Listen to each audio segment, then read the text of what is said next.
A very big जय Hind to all of you guys। मैं सभी सुनने वाले छात्र छात्राओं का स्वागत करता हूं और हमारे एम एकेडमी के YouTube चैनल में मैं डॉक्टर इमरान अहमद खान अपने वर्ल्ड क्लास जीके सेगमेंट का 7वां चैप्टर 7वां पार्ट लेकर हाजिर हूं। गाइज, आज मैं आप लोगों को एक नए तरीके से कनेक्ट कराऊंगा एक ऐसे जीके के भाग से जिससे हम हमेशा दूरी बना के रखते हैं, और वो है साउथ हिस्ट्री। सो आज हम लोग साउथ की हिस्ट्री में वाकाटक वंश और पल्लव वंश के बारे में जानकारी लेने वाले हैं। So without any late, let's start world class GK in history segment. आपकी स्लाइड में सामने लिखा हुआ है वाकाटक वंश और पल्लव वंश। वाकाटक वंश के पूर्वज किस साम्राज्य के अधीन स्थानीय शासक हुआ करते थे? तो वो साम्राज्य है सातवाहन वंश, जिसे टकैस्त के नाम से भी जाना जाता है। वाकाटक वंश का संस्थापक किसे कहा जाता है?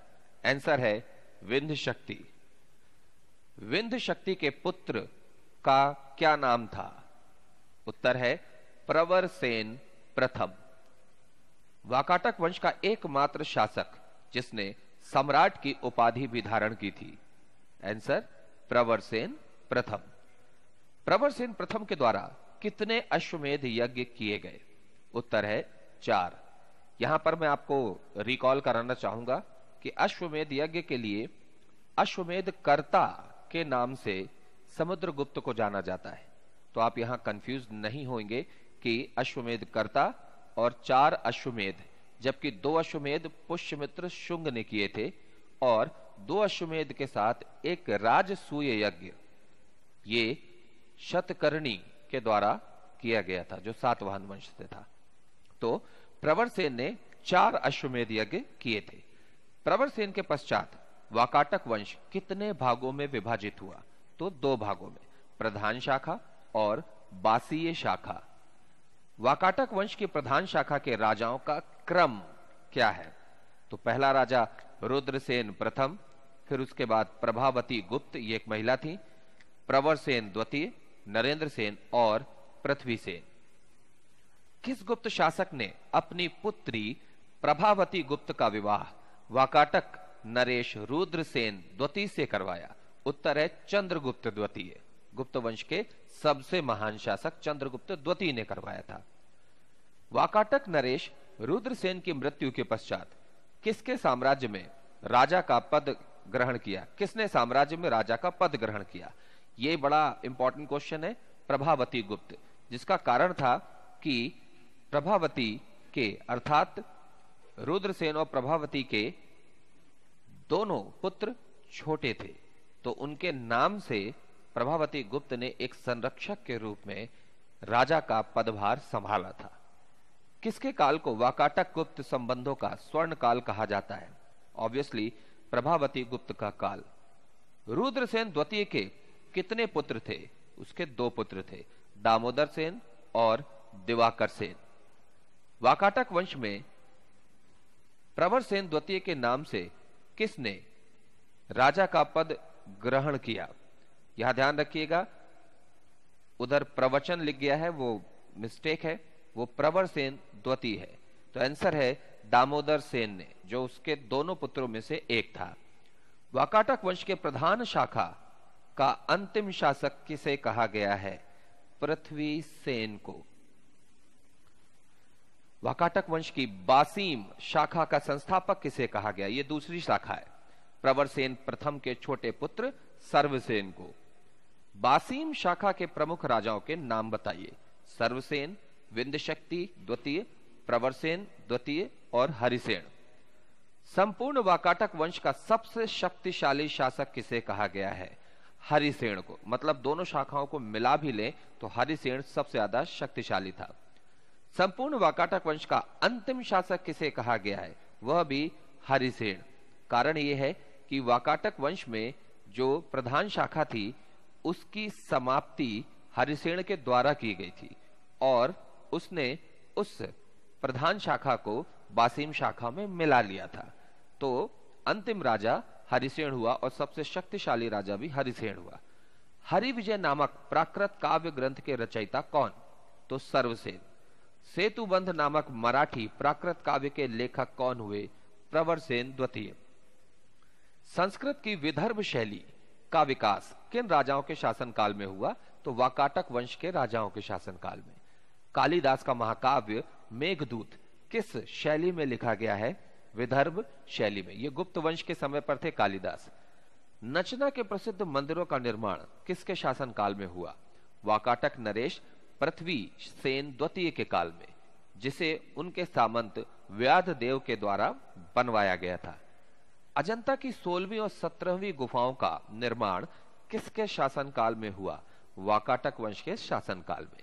यह एक छोटा सा नोट मैंने बताया है कि वाकाटक वंश गुप्त वंश और शक वंश के बीच का एक वंश हुआ है।